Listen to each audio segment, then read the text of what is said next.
The more you travel, the smaller the world becomes.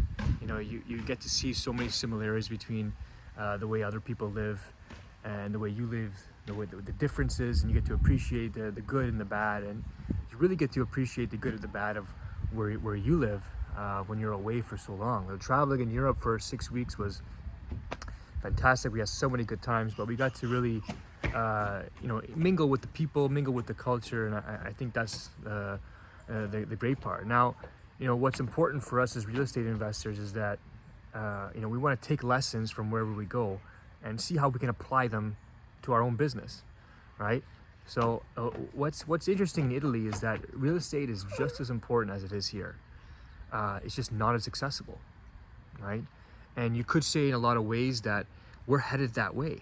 You see, in Italy, most people don't sell their properties when they're handed down generation to generation. They just keep them, and not because it's the right thing to do or that's going to make them rich or more money. It's because they know if they sell it, they may not be able to buy it again, and they have a real supply problem. There's not that many good properties for as many people as there are.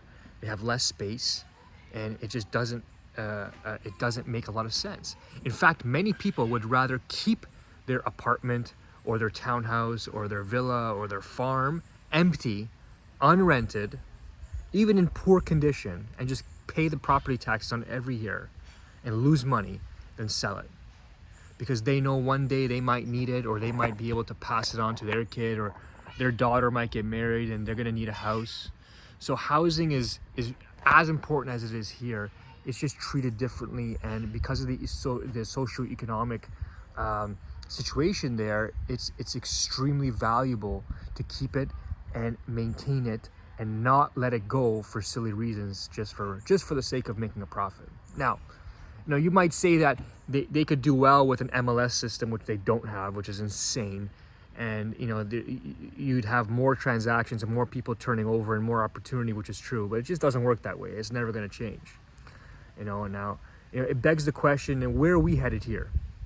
If things continue like this, as they are, and as the government's now telling you, and you can search in the news and the articles, and they're saying to you they're going to let in 1 million people a year for the next 10 years. They want to have somewhere near 50 million people in Canada in the next 10 years. They want to add another 10 million people. And, we all know the question: where are they going to go?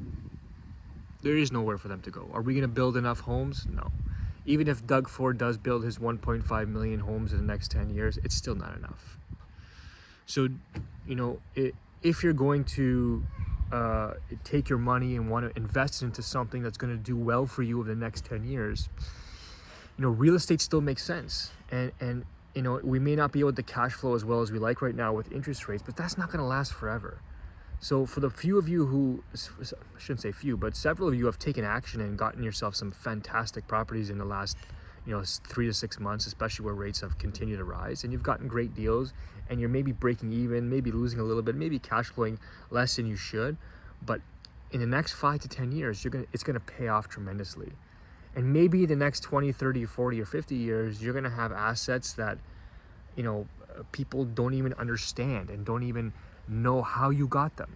Some people in Italy cannot comprehend even owning something because it's so difficult.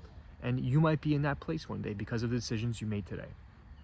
So it was a fantastic experience, and I'm glad we were able to relay the lessons we learned and I learned there to here. And I'm going to have a slightly different message for us going forward, and I hope it resonates well with you, because we have an opportunity to make our lives better with the investments we make today, and not only your life but your children's and your children's lives better too. I think that's important to realize.